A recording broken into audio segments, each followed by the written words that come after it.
Salam Bapak Ibu Saudara, ketemu lagi dengan saya Pendeta John Sari Situmorang. Setelah sekian lama kita tidak ketemu, sekalipun masih dalam media sosial, kita tidak mengurangi hormat kita kepada Tuhan, dan saya percaya waktu yang akan datang kita akan bisa, setiap kali saya dapat giliran, kita akan bisa tatap muka langsung ibadah di tempat ini. Terima kasih buat Bapak Chris yang menjadi penghubung antara saya dengan saudara, dan terima kasih kepada Ketua Pengurus Persekutuan Polat Abura PT APU kami masih mempercayakan saya untuk menyampaikan firman Tuhan pada hari ini. Kita akan mendengarkan firman Tuhan. Sebelumnya kita bersatu di dalam doa. Bapa yang baik di surga, di dalam nama Tuhan Yesus, hari ini kami datang lagi beribadah. Roh Kudus hadir di tengah-tengah kami, saatnya kami akan mendengarkan firman Tuhan. Firman itu hidup dan berkuasa, bisa mengubah. Kami buka hati, pikiran, dan kami siapkan tubuh kami konsentrasi beberapa saat ke depan menerima firman Tuhan. Urapi hamba Tuhan, urapi kami semua, berikan kami kerinduan untuk menerima firman Tuhan ini. Dalam nama Yesus kami berdoa, haleluya. Syukur Tuhan. Amin.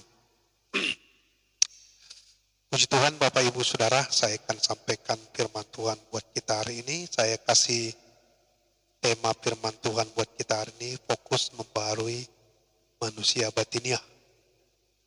Saya ambil dari 2 Korintus pasal 4 ayat 16 sampai 18. Kita buka sama-sama 2 Korintus pasal 4 ayat 16 sampai 18. Mari sama-sama kita baca 2 Korintus pasal 4 ayat 16 sampai 18. Sebab itu kami tidak tawar hati, tetapi meskipun manusia lahiriah kami makin merosot, namun manusia batinnya kami dibaharui dari sehari ke sehari, sebab penderitaan ringan yang sekarang ini mengerjakan bagi kami kemuliaan kekal yang lebih besar daripada penderitaan kami. Sebab kami tidak memperhatikan yang kelihatan, melainkan yang tak kelihatan, karena yang kelihatan adalah sementara, sedangkan yang tak kelihatan adalah kekal. Puji Tuhan. Sesuai dengan tema tadi yang saya berikan, fokus kepada manusia batinnya. Jadi kita fokus hanya ayat 16. Di situ dituliskan, meskipun manusia lahiriah kami semakin merosot, namun manusia batinnya kami dibaharui dari sehari ke sehari. Manusia batinnya pasti merosot. Bagaimanapun kita merawat tubuh ini, akan berkurang nilainya. Semakin hari semakin tua, semakin hari semakin berkurang tenaga, berkurang daya ingat, bahkan berkurang daya untuk mengangkat sesuatu, bahkan berkurang keberanian. Sebelum kita bahas lebih dalam, saudaraku, dalam nama Yesus, kita tahu manusia sebelum jatuh dalam dosa tidak ada dirancang untuk mati. Tetapi dosa menyebabkan manusia itu harus mati. Sekalipun ada orang di dunia ini yang pernah hidup yang tidak pernah mati. Ada 2 orang menurut Alkitab, namanya Henok dan juga Elia. Kita tidak tahu bagaimana sempurnanya mereka sehingga tidak mengalami kematian tubuh. Kemudian saudaraku, di dalam Alkitab kita tahu ada seorang yang bernama Metusalah. Dia punya usia 969. Kemudian umur manusia makin berkurang. Nuh, dia mencapai umur 950. Pada waktu dia membangun Bahtera umur 500, Bahtera itu selesai dibangun umur 600, dan setelah Erbah itu dia masih hidup 350 tahun, jadi umur Nuh itu 950. Abraham berumur 175 tahun. Kemudian Musa, yang menurut Alkitab orang yang paling lembut di muka bumi, dia hanya berumur 120 tahun. Kemudian dalam kitab Mazmur dituliskan di Mazmur 90 ayat 10 dikatakan bahwa umur manusia itu 70 dan kalau kuat 80. Jadi sudah ada batasan dikasih Tuhan umur manusia itu kalau kuat 80 dan dikasih jatahnya 70. Nah, saudara, kalau kita belajar dari hal ini maka sudah bisa dipastikan kita juga akan mengalami kematian. Kalau Tuhan belum datang kedua kali. Tapi sebelum mengalami kematian namanya ada kemerosotan maksud saya. Kemerosotan itu adalah kalau kita akan semakin tua, semakin hilang kekuatan, berkurang dan akhirnya dia akan menjumpai kematian. Nah, yang Tuhan mau lewat firman Tuhan kita baca, ada hal yang tidak bisa merosot, yang tidak harus merosot dan jangan biarkan merosot. Apa itu? Dikatakan tadi di 2 Korintus pasal 4 ayat 16. Manusia batiniah kami dibaharui dari sehari ke sehari. Jadi manusia batiniah kita dibaharui dari sehari ke sehari. Tidak merosot. Nah, inilah tugas kita. Bapak Ibu kerja di PT HPU untuk kebutuhan lahiriah. Cari uang. Kebutuhan keluarga dan yang lain-lain. Tapi dalam sisi lain, Bapak Ibu jangan lupa. Ada hal yang lebih penting dari uang. Ada hal yang lebih penting dari kebutuhan. Itu batin. Atau bisa disebut kerohanian kita. Kerohanian ini mencakup ada karakter di situ. Ada sifat, iman, perilaku, dan tentunya tidak lupa buah-buah Roh Kudus. Nah, ini yang harus kita fokuskan. Ya, semua yang kita capai di dunia ini yang bisa dilihat oleh mata semuanya bersifat sementara. Tetapi kalau bicara soal batinnya itu kekal, dibawa sampai ke surga. Jadi Tuhan mau kita punya manusia batinnya itu baru, jangan merosot. Kita punya sifat makin baik, karakter makin baik, kasih makin besar, sukacita makin besar, hidup rohani hidup kita makin bersih dalam arti jauh dari dosa-dosa. Ini yang dimaksudkan oleh penulis kitab Korintus. Saudara, ada pendapat-pendapat yang mengatakan kalau orang sudah tua, sifatnya kembali kepada anak-anak. Ada memang orang yang demikian. Tetapi orang yang demikian atau prinsip yang demikian tidak sesuai firman Tuhan. Jadi, sifat seorang yang sudah tua tidaklah cocok sesuai dengan firman Tuhan kalau dia kembali seperti anak-anak. Itu maksudnya. Kenapa? Karena firman Tuhan berkata dalam Mazmur 92, saya bacakan ya. Kita baca sama-sama lah. Mazmur 92 ayat 13 sampai 15. Orang benar akan bertunas seperti pohon korma, akan tumbuh subur seperti pohon aras Libanon. Mereka yang ditanam di bait Tuhan akan bertunas di pelataran Allah kita. Pada masa tua pun mereka masih berbuah menjadi gemuk dan segar. Di sini dituliskan bahwa orang benar itu makin tua atau masa tua berbuah, gemuk dan segar. Wow. Jadi tidak ada Alkitab mendukung kalau orang yang sudah tua sifatnya kembali anak-anak. Tidak ada. Itu prinsip yang salah. Nah, itu sebabnya hari ini saya sampaikan firman Tuhan ini supaya nanti ketika kita sudah mengalami ketuaan yang memang pasti kita tidak jadi seperti anak-anak. Kita menjadi orang yang berhikmat, orang yang rohani, orang berwawasan luas, orang yang bisa memberikan solusi kepada permasalahan-permasalahan bagi anak-anak di bawah usia kita. Itu yang Tuhan mau. Bagaimana caranya? Nah, ini dia. Jangan sampai kita lupa bahwa untuk memiliki karakter atau batinnya itu supaya dibaharui terus, ada namanya tindakan. Apa tindakan kita? Selalu memberi waktu untuk Tuhan. Nah, itulah tindakan untuk memperbaharui batinia. Nah, dalam Ibrani 10 ayat 25 berkata begini. Ibrani 10 ayat 25. Mari buka sebentar, Bapak-bapak, Ibu-ibu. Saya tidak lama ya. Kita hanya butuh waktu 20 menit lebih sedikit ya. Ibrani 10 ayat 25 berkata begini.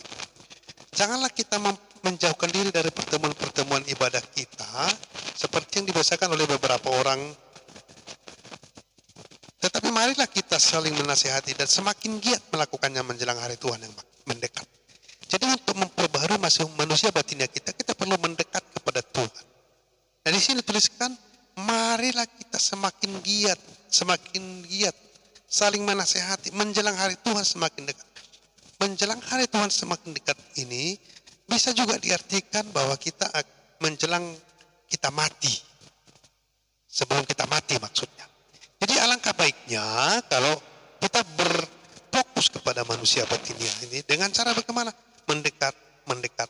Makanya Daud pernah menuliskan, dikatakan lebih baik 1 hari di rumah Tuhan daripada 1000 hari di tempat lain. Jadi kita harus memiliki waktu, menyisihkan waktu, memberi waktu terbaik untuk Tuhan. Saudaraku yang kekasih di dalam nama Tuhan Yesus, saat ini ada banyak orang untuk hal-hal dunia, untuk hal-hal sementara ini begitu bersemangat mereka. Terlebih-lebih kalau mau pilkada, ini kan mau pilkada ini, untuk membentuk tim sukses, memenangkan caleg nomor sekian, memenangkan pasangan nomor urut sekian. Nah untuk memenangkan itu kadang-kadang mereka sampai habis waktu, sampai lupa waktu, bahkan begadang sampai pagi. Ketika mereka pulang ke rumah jam 2, jam 3, mereka tidak peduli waktu habis untuk sesuatu yang mereka kerjakan. Tetapi kalau udah bicara mengenai ibadah, wah terkadang mereka bosan, gampang, kemudian jenuh. Tidak heran kalau saat ini pun kita ibadah kan, kalau dihitung-hitung lebih banyak yang tidak datang daripada yang datang hari ini. Kalau menurut saya, mudah-mudahan saya salah. Tapi itu membuktikan bahwa untuk hal-hal yang kekal, manusia tidak terlalu tertarik. Padahal Alkitab ini mencatat itulah yang kekal. Itu yang kekal. Matius 6 ayat 33 berkata, cari dahulu kerajaan Allah dan kebenarannya, maka semua akan ditambahkan. Kalau kita jabarkan ayat itu berbunyi begini, carilah dahulu kebutuhan batinia, maka kebutuhan lahiriah akan ditambahkan, akan dicukupkan, akan diberikan oleh Tuhan. Jangan terbalik. Jangan kita mencari lahiriah ini semangat, habis waktu menyala-nyala, lupa kebutuhan batinnya. Biasanya kalau kita dengan giatnya mencari kebutuhan batinia, biasanya ini kebutuhan batiniahnya pun enggak. Kalau kita buru-buru mengejar kebutuhan badani, biasanya kebutuhan badani pun enggak dapat, kebutuhan batinia juga enggak dapat. Tapi Tuhan mengasihi metode atau sistemnya. Oh, kita harus lebih dahulu, lebih utama maksudnya, lebih serius mencari kebutuhan rohani atau kebutuhan batin daripada kebutuhan yang sementara. Nah ini yang harus kita kerjakan. Saudara meninggalkan rumah, istri, anak-anak, lalu tinggal di mes berminggu-minggu, bahkan ada berbulan-bulan. Demi uang kan? Untuk kebutuhan badani kan? Ya sekalipun mungkin kita kasih persembahan mereka, kita kembalikan persepuluh ke gereja.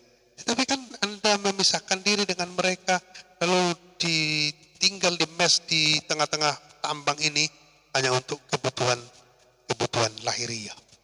Nah, sekarang diberikan kita kesempatan tiap hari Jumat kita ibadah, saudara-saudara kita Muslim di dekat sana mereka Jumatan. Tapi terkadang, perhatikannya terkadang Bapak Ibu udah jarang pun waktu diberi kesempatan untuk mencari kebutuhan batinia, itu pun tidak kita manfaatkan. Jadi makanya tidak heran kalau ada banyak orang Kristen secara khusus hidupnya tidak karu-karuan.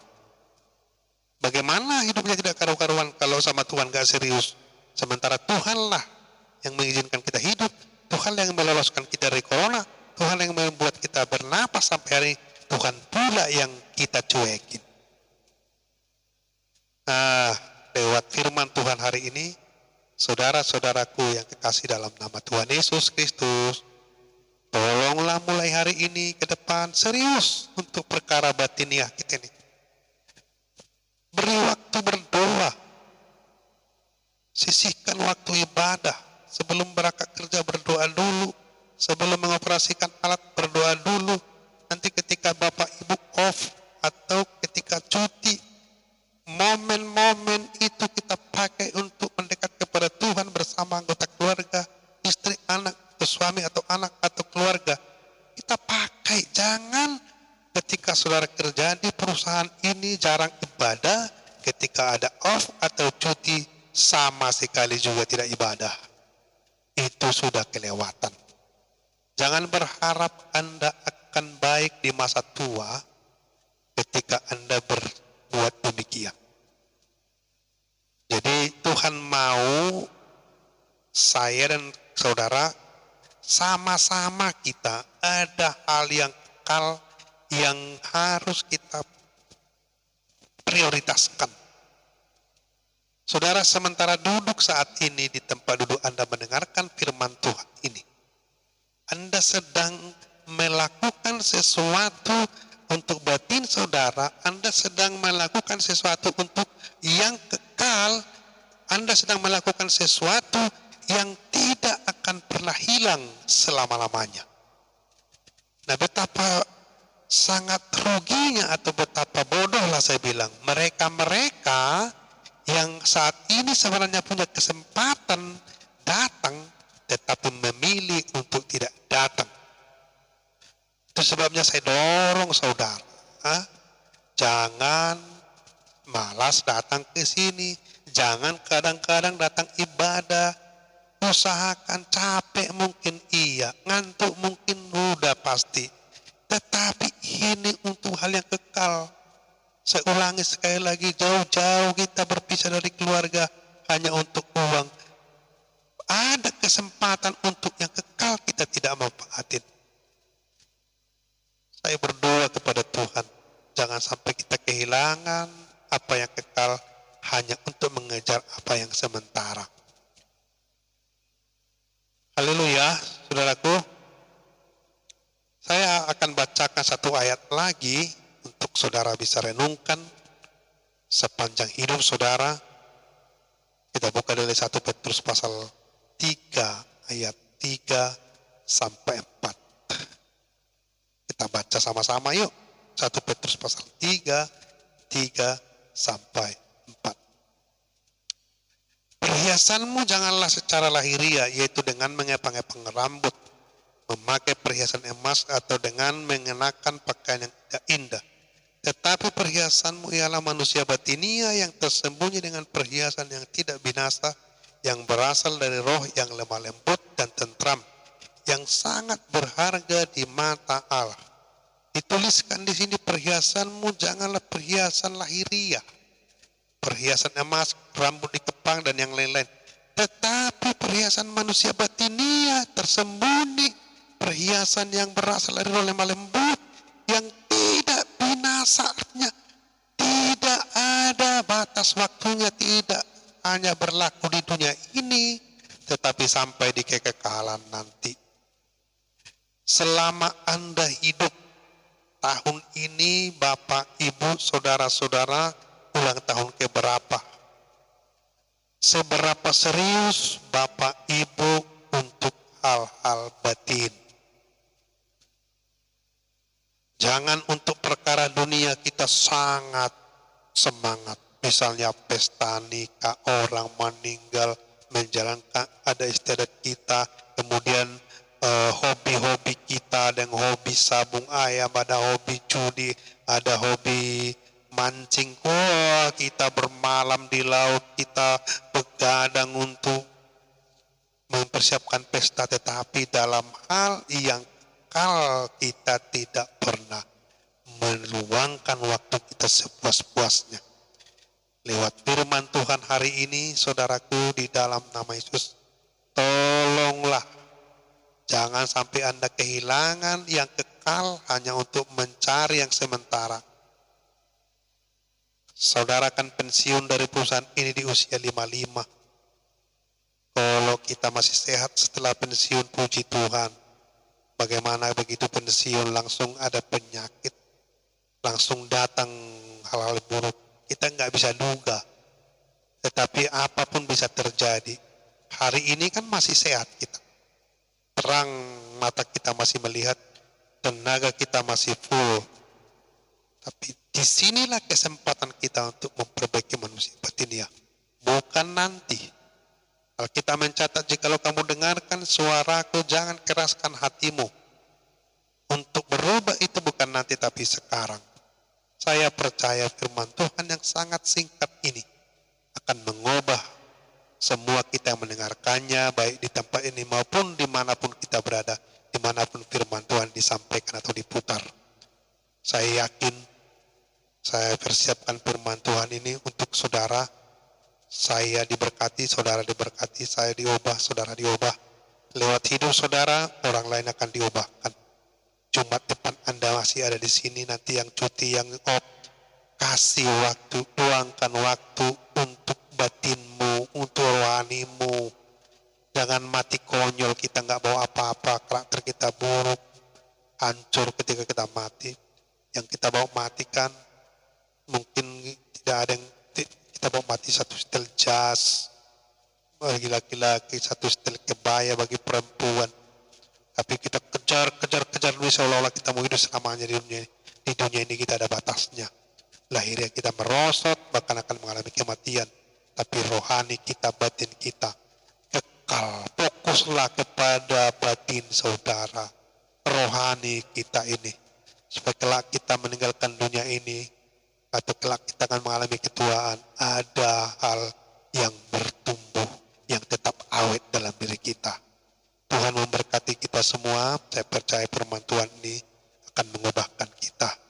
Tutup Alkitab Bapak Ibu, kita akan berdoa untuk firman Tuhan. Sekali kita berdoa siapa, dan kita akan menerima doa berkat. Mari kita satukan hati kita berdoa. Bapa yang baik di dalam surga, di dalam nama Yesus, terima kasih buat firman Tuhan hari ini memberkati kami semua.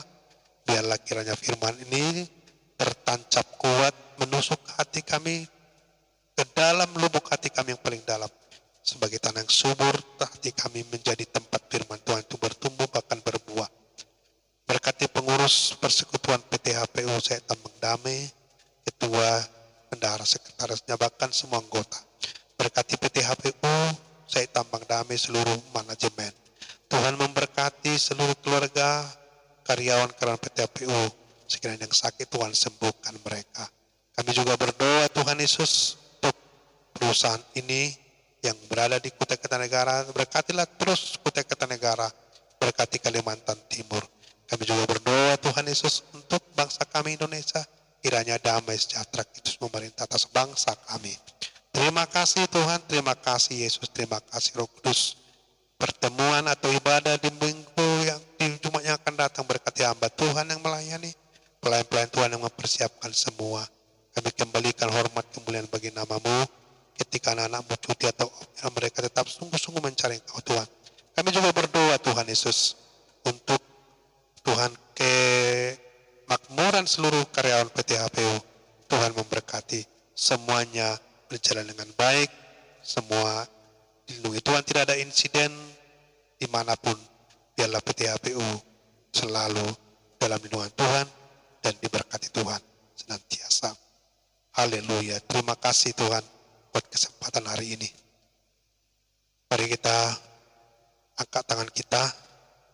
Kita akan berdoa dan meminta berkat Tuhan. Saya akan menutup dengan doa berkat. Angkatlah tangan kita masing-masing. Arahkan hati dan pandangan kita ke sorga. Tangan yang kita angkat adalah tangan yang diberkati oleh Tuhan. Dengan tangan ini kita bekerja keras, dengan tangan sama kita menubah lipat kali ganda. Tangan ini akan digandeng, dibimbing, dipegang oleh Tuhan selama kita di dunia ini. Sampai pada Tuhan membawa kita masuk dalam kehidupan kekal selama-lamanya. Biarlah kiranya kasih dari Allah Bapa, anugerah dari Tuhan Yesus Kristus, persekutuan dengan Roh yang Kudus, menyertai kita sekalian hari ini sampai selama-lamanya. Berkat ini kita terima dalam satu nama, Tuhan Yesus Kristus. Semua kita diberkati, katakan sama-sama, amin. Tuhan memberkati, silakan duduk. Bagi yang berdiri atau yang duduk tetap duduk. Tuhan memberkati kita semua. Sampai ketemu di waktu yang akan datang. Salam dari kami sekeluarga. Saya percaya ibadah ini membawa berkat bagi kita semua, membawa berkat bagi PTHPU saya Tambang Damai. Tuhan berkati. Salam Sampai jumpa.